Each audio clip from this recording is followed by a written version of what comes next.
Go ahead, my dear. I am Jeri Roseborrough for the last 56 years, but prior to that I was Jeri Nelson.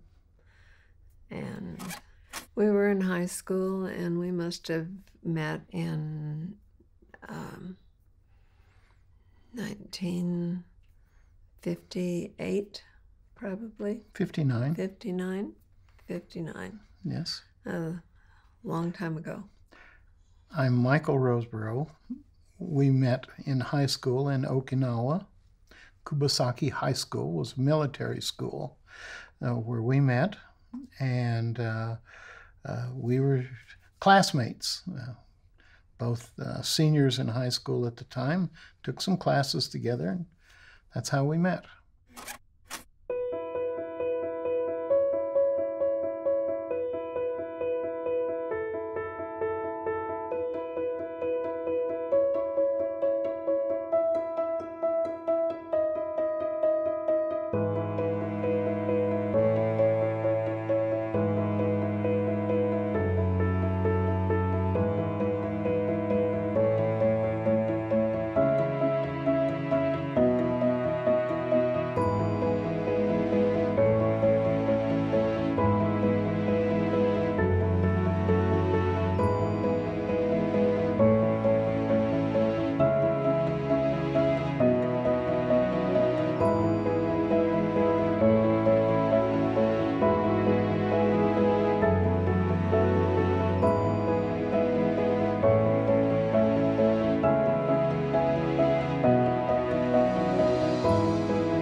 My name is Jeri Roseborrough, maiden name Jeri Lee Nelson.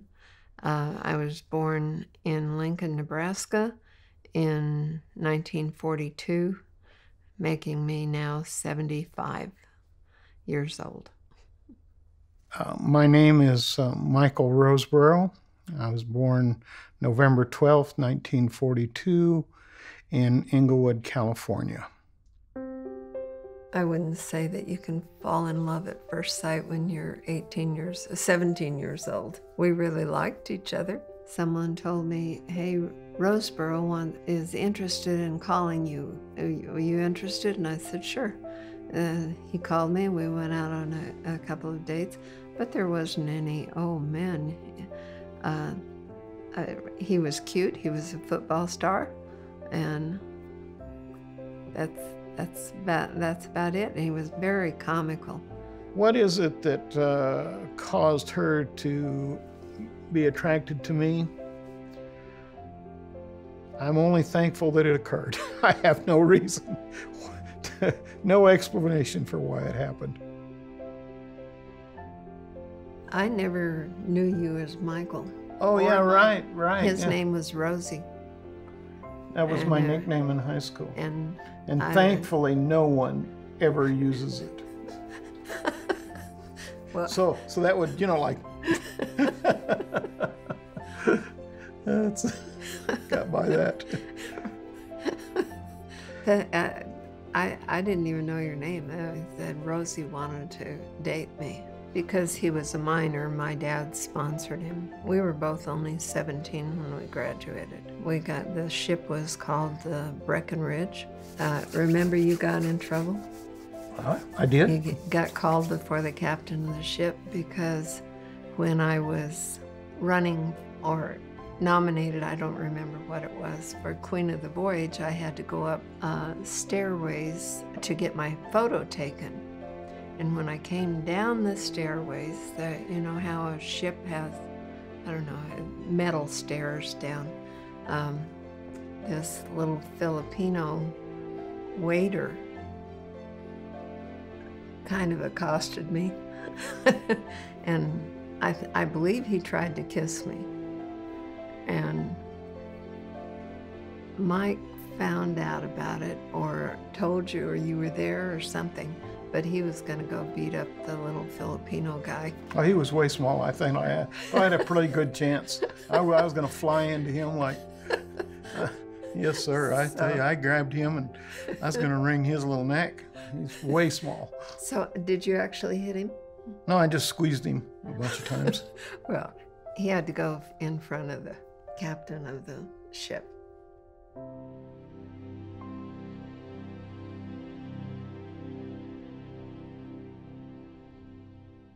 We didn't know any other couples when we were married. We didn't know anyone in our age group.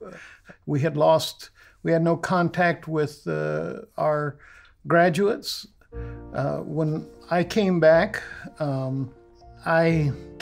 to El Paso. That was where we had lived.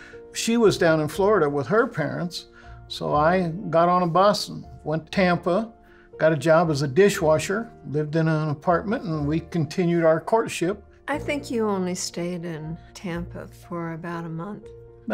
Several months, yeah, a couple of 3 months. You went back. I went to business college and went to work at General Telephone Company when I graduated from business college, which was less than 6 months that I went there. Got a business secretarial degree with charm school. They had charm school at that time.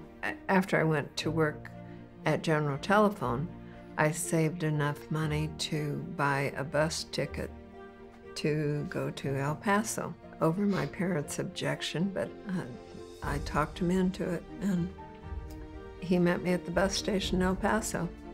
And then 1 month later, I went out right away, got a job. 1 month later, we got married. Without our parents. We had no family at our wedding. Was introduced to a pastor. He officiated at our ceremony.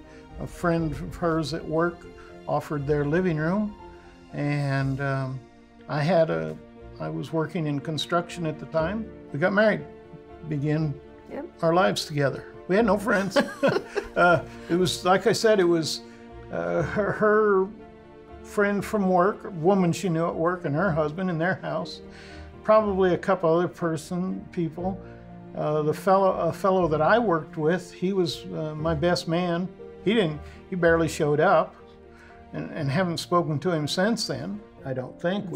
The woman, I'd only been working there a month, and the woman said, if you're going to get married, you have to have a minister, and you can use my house, etc. She's very nice. And she took pictures of our wedding, and right after our wedding, she and her husband went on vacation, and her camera was stolen or lost. So we have 0 wedding pictures. That's right. Which is just as well, because we were just 2 scared kids. Just trying to make as many mistakes as we could. That's the truth. And the next day, we got up and went to a motorcycle race, Which I have never let him live down. That's why I mentioned it to start with. Yeah. I mentioned Rosie's, so. Yeah. And you don't want to miss anything.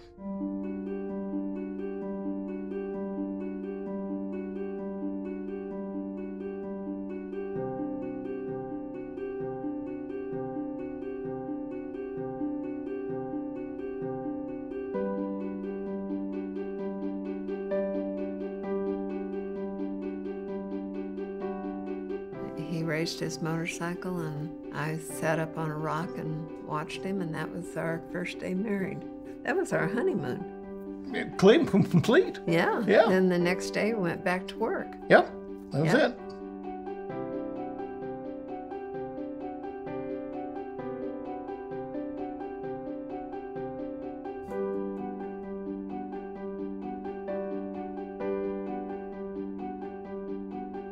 You know, and when anyone is going from 18 to 21 or 22 years old, it's two different people.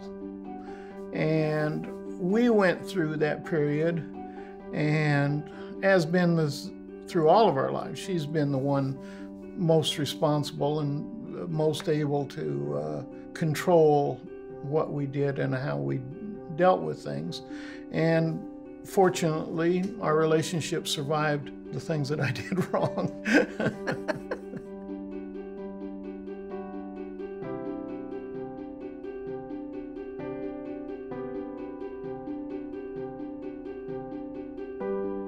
The biggest change being married was about the same as the biggest change it is when you, from living with your parents to going on your own, and you figure out you have to pay the bills. And that was a real awakening when you become responsible for everything that you do. But We did it on our own. we did it. We have essentially grown up together for 56 years. We certainly aren't the people that you grow up together. That's you meld your own values.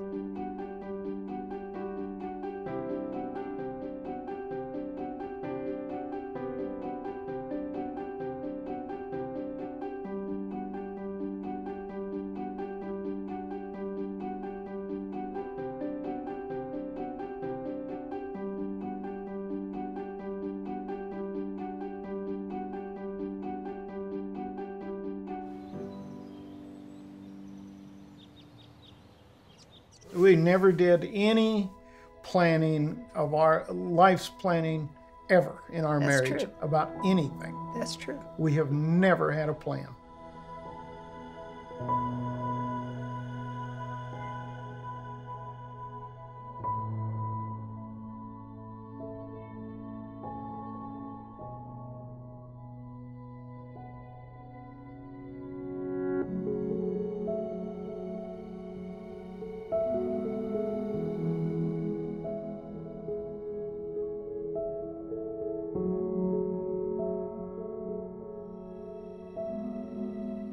Corey was born in 1964, and we lived in El Paso at the time.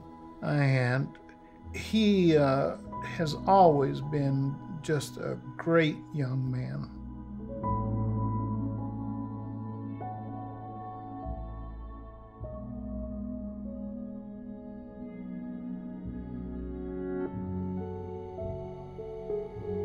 When Corey was born, I had never been around a baby before, ever, and neither had you. Nope. It was quite a new experience. And we had Corey, and he was every bit as much fun as what we expected. He's, like me, found ways to get in trouble, found ways to get himself out of trouble. And like all of our kids, has grown to be a person that we enjoy being with. He was all boy. He loved, when he was just three years old, he started loving the Kansas City Chiefs. He had little cars that he raced around all the time with on the floor, and always made car sounds and bubbles floating out of his mouth, always, because he was just, I don't know how he did it, but he could make that machine gun sound, remember, when he was, he just played all the time, and everybody loved him. He was just a joy, and he always had a lot of friends, and come home from school when he was first and second grade, and first take off with his friends walking around in a creek, or it's always dirty, and just loved life. He was a good kid.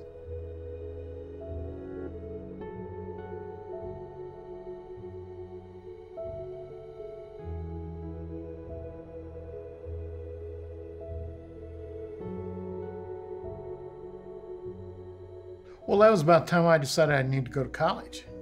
I suppose that decision was we needed to make better lives for ourselves, and because Corey had come into the picture, college was the way we were going to do that.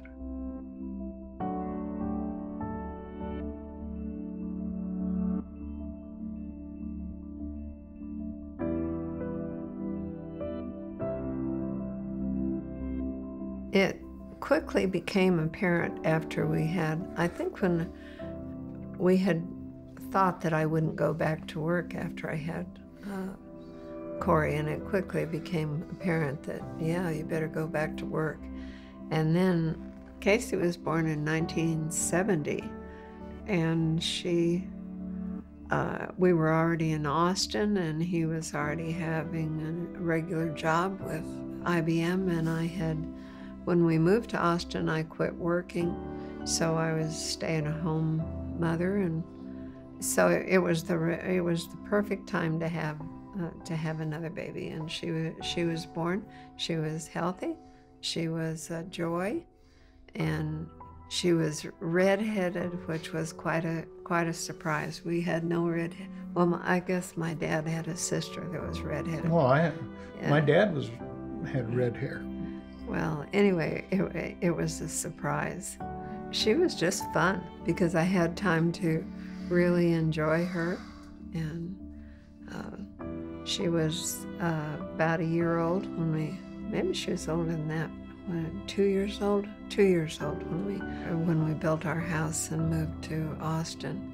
Yeah, she was adventurous. She always said, even as she grew up, she wanted to ride motorcycles, and she was a little daredevil. All the kids were very bright and very, very healthy. They were just pleasures.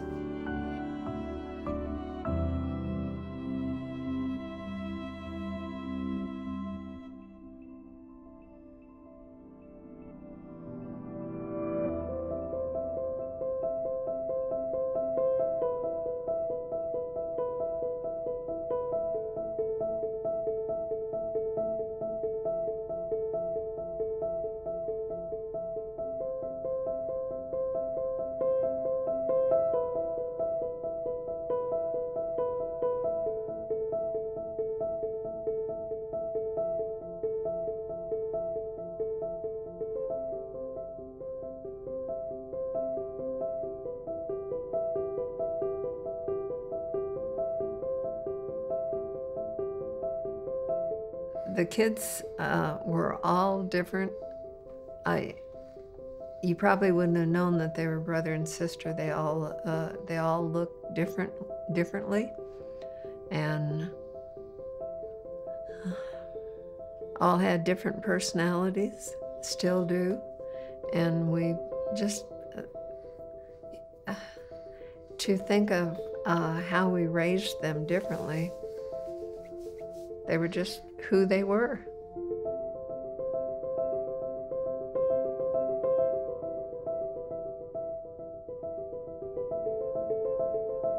Kyle was born in 1974. 73. 73? 73. Yeah, July 2nd. And he just was a beautiful baby, and just perfect in every way.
He came along at a different era. I thought he was just a wonderful baby, and just you wanted to pick him up and squeeze him. He loved the dog we had at the time that he was growing. He just was attached to that dog, and but a very, very, very good baby.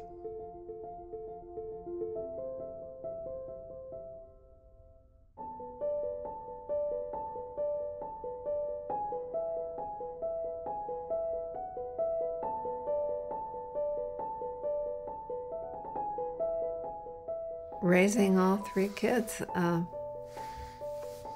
you don't ever think about it. I mean, they are there. You love them, and that's it. You don't. No, we were just a family, and it was just a natural. Think about raising them. We had no stress. Gosh, I had a good job, top company. Actually, I only worked 15, 20 hours a week because I was a full-time graduate student. When we went to Lexington, we had everything we wanted. It was an easy life, and the country was experiencing different economic issues, but we were really just kind of detached from all of that, and we thought mostly about ourselves and did what we wanted. We've never, except for the short period of time that we lived near my parents, we've never lived near any relatives, ever. And the last, 20 years, 17 years, with my daughter living in town, is the only time we've had kids or been around any relatives. So we just sort of don't have a plan. On our own. No, we're the just kids, and that was a real drawback to our lives, is not living close to grandparents, because kids never grew up with grandparents, with the exception of Corey when he was young and we lived in El Paso, and Mike's stepmother lived there. So the kids did not grow up knowing their grandparents, and that is a regret that I have. And it's also a regret that I have that Kyle lives in Bend, Corey lives in Dallas, and fortunately Casey lives here in town. But I envy people that have their whole family and close. That would be nice.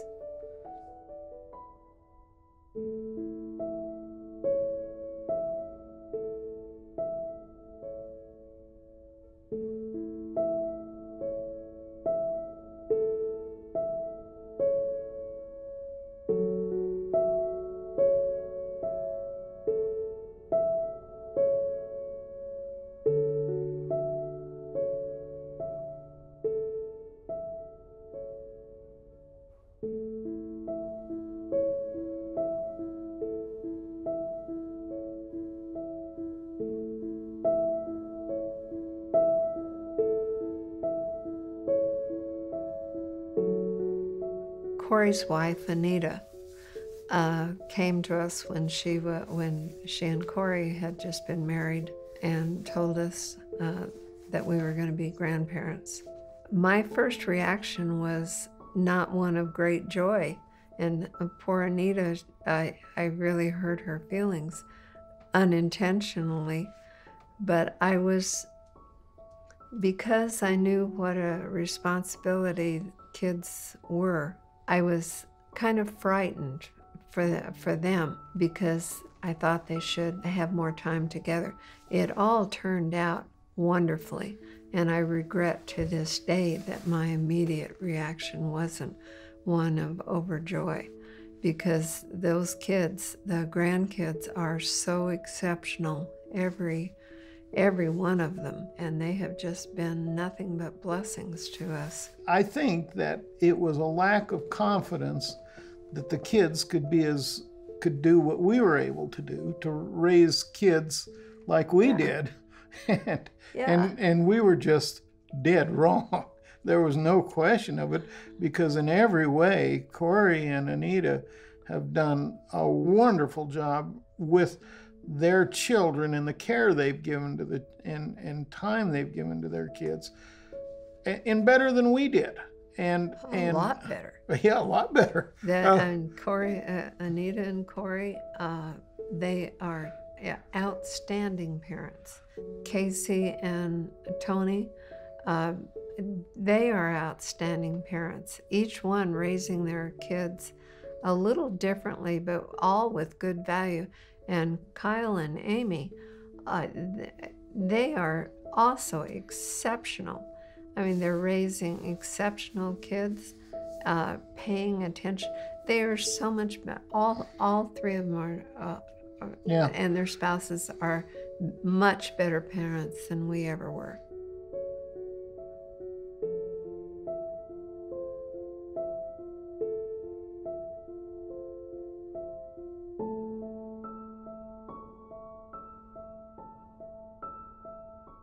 Our initial reaction was based on our own evaluation of ourselves as parents, and scary.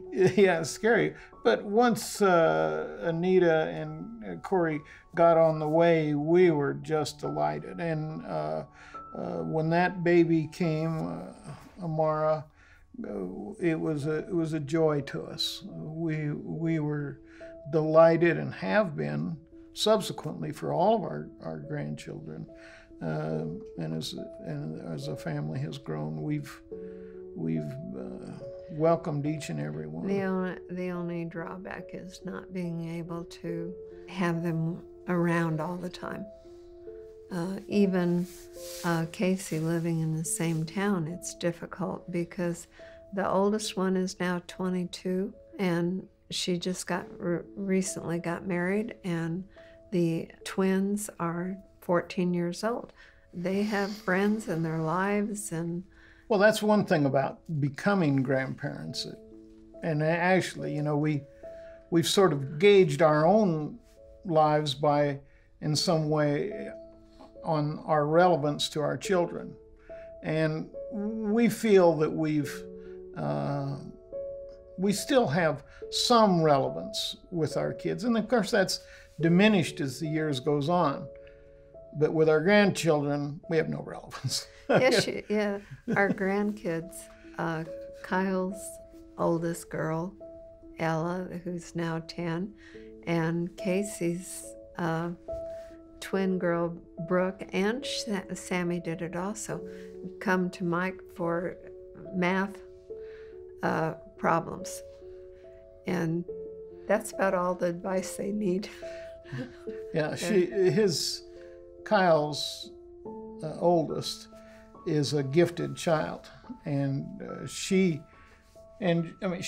taking her math classes online from Stanford, and so she comes and we get on the FaceTime and stuff, and she has some good problems in mathematics, and so we work with her and that, and so she has some usefulness for me, but the rest of them.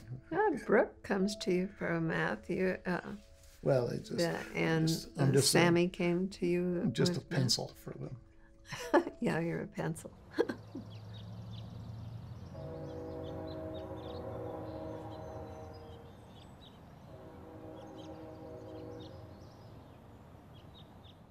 You know, I think talking about someone having a change, I don't know that I ever had any change. In high school, I took a path of least resistance, but I always had a good work ethic. When I played football, I tried hard. I got at that time interested in, and I don't really know where, but I got interested in motorcycles, and I was the local fast guy. When we would go to a race, I would lap the field. But for some reason, I decided one year that I would go up and ride some of the county fair events in Kansas. Went to a race, started off the race, and that was the last thing I remembered for a week. I had a pretty severe concussion from a crash, and that was the end of it. Other than that, let me see, trying to recall, this was in the middle 1980s, and I believe I've been on a motorcycle maybe twice since then. Oh, I had a bad crash, and when you're going 100 miles an hour and you step off and start walking beside that motorcycle, it works okay for the first step or two, but pretty soon you get traction and you start flying. So yeah, that was the end of it. Didn't go to the hospital. Actually, I just had a concussion and just woke up every day saying, wow, I don't remember what happened yesterday, but I feel good today. And that's the way it went for about a week.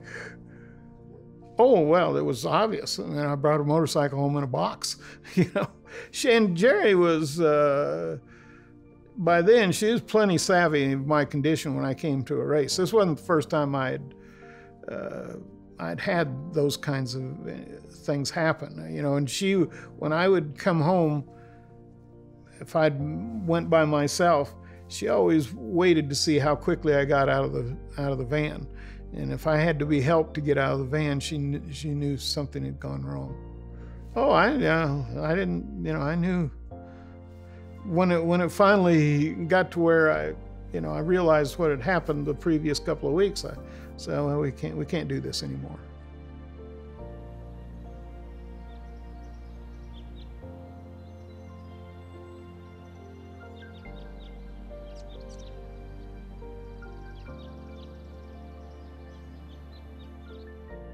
With regard to my career, I started with regards to a career in actually working at an outside job. I worked first as a secretary after I graduated from business college course. I worked at a general telephone company in Tampa, Florida. That was my first job.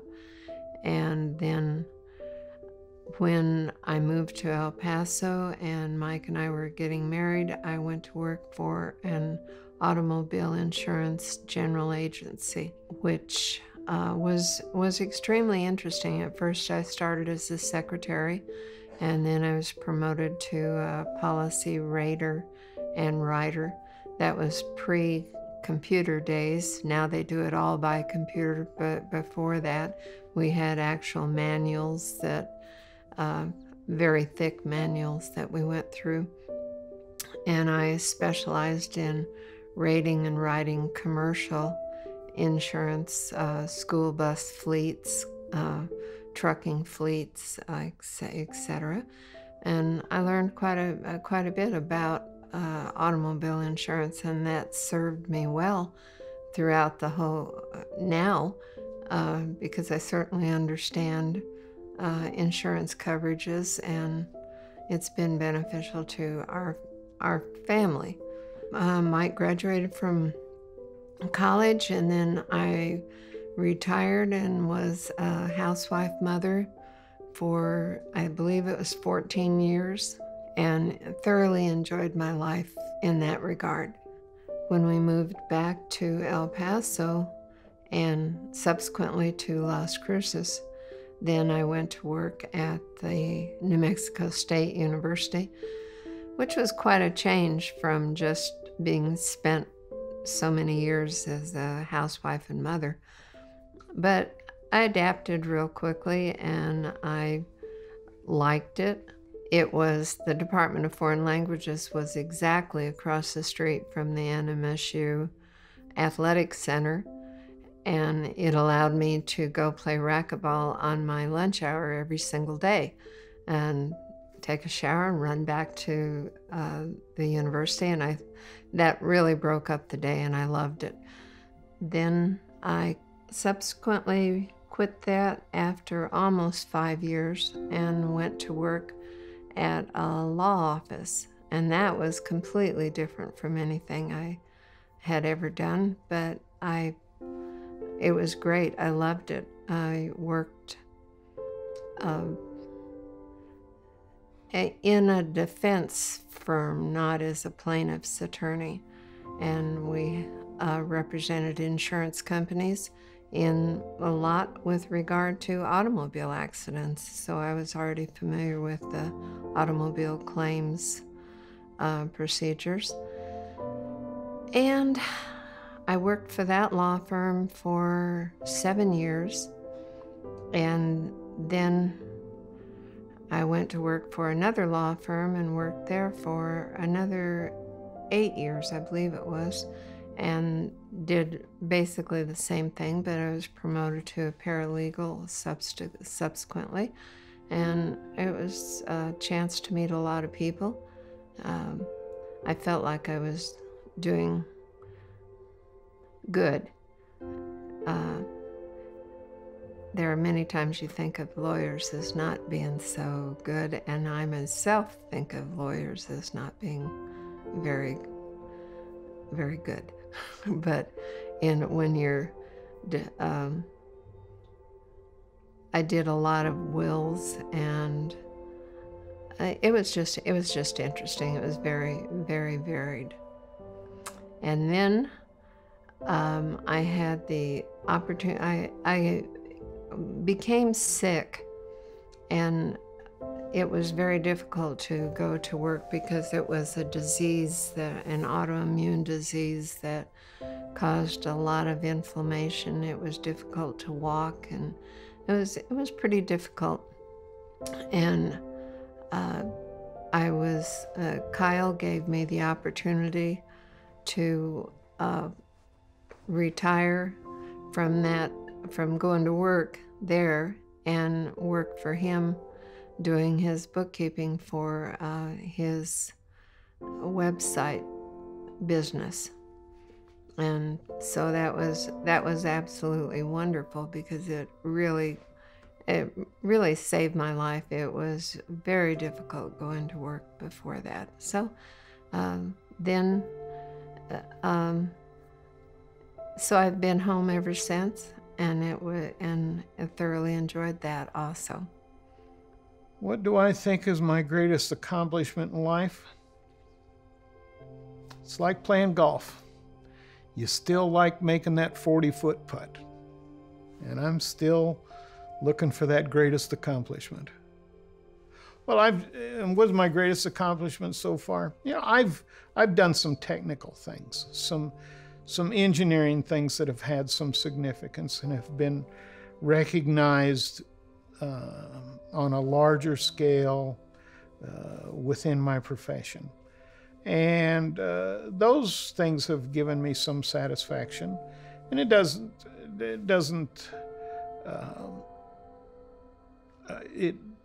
really, it's not worth mentioning. Doing some work, making some things work, seeing some things work. But I would say the things that I appreciate is when I'm aware that the things that I know are being transferred to my grandchildren. And that gives me great pleasure. So I don't count those as accomplishments, but they're great pleasures for me.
Most people, I think, would answer that the success that they've had raising their kids, or alternatively, they would say, and I think Mike would say, the things that he's accomplished with his work.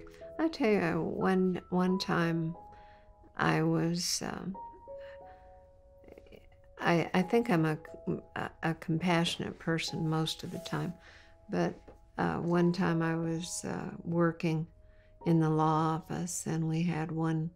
At that time, I was working for a divorce attorney, and one of our clients was a gentleman that was in severe depression over his divorce, and I was in an office with just him and I, and we were supposed to go over some papers. That was the purpose of the meeting, and he started crying and started saying that he wanted to commit suicide because he was so miserable. And I believe at that time that I really saved his life because of the things that we talked about, and I really think I turned him out of that. And I think that might have been my big an accomplishment that I'm really proud of. Everybody runs into that kind of situation one time or another where they've really done something significant for someone else. I would describe my wife as a person who has simply just understated elegance. She does not appreciate herself for the value that she has and the person that she really is. And she is a person of great faith and integrity. She doesn't lack in anything, in any way, in her honesty and ability to love and to be fair with others. As a person herself, she's without equal.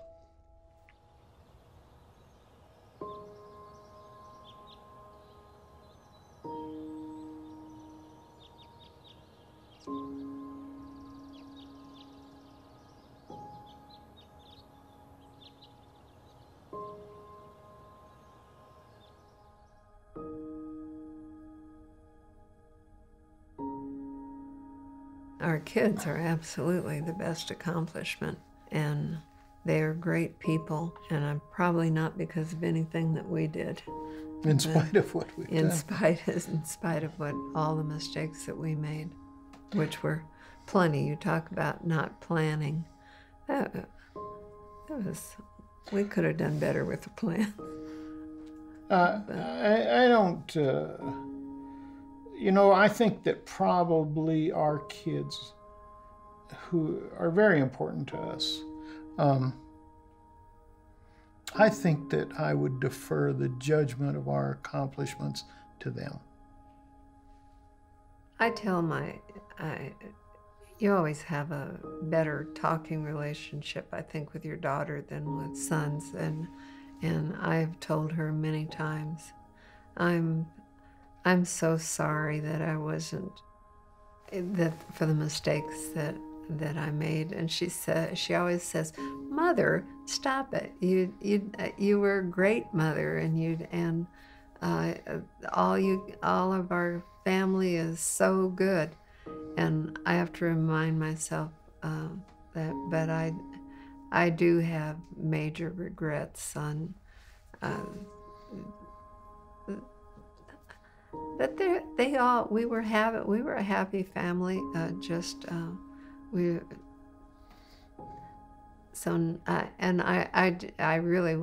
I thank the kids, each one of them, and their spouses, Anita and Tony and Amy, that everyone loves us. And I am so appreciative. There's no, to mine, if there's friction, I don't know about it. And I just soon not know about it. Don't tell me but they're just so accepting and loving us in spite of everything. Well, I think that our kids are, personality-wise, I've always said, how many kids you have? We have 3, one of each kind. And they are different personalities. But in their personality, I would love, in any situation, I am happy to be friends with them, because they are good quality people, all 3 of them. And their spouses. And their spouses, absolutely. We're lucky. Yeah, and we can't take credit for that. And we're very thankful, though, that it does exist, that they are just collectively really nice folks.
Thank you for loving us and allowing us to be a part of your adult lives.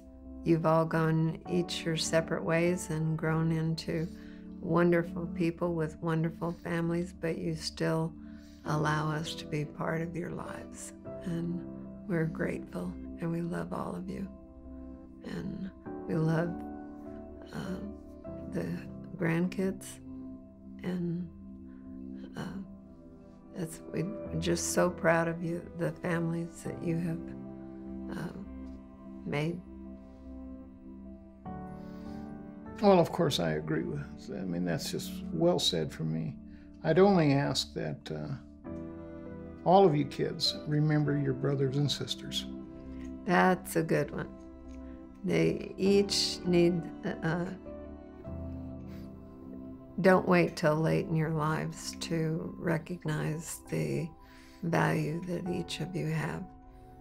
And as people, you're each offer so much. We do love all of you kids, and we thank you. We thank God for blessing us with you. I particularly, I think how blessed we are that all of our kids have made such good choices for their spouses, because they, Anita, Tony, and Amy are just super, and they I can't say more. I'm just so thankful. We love you.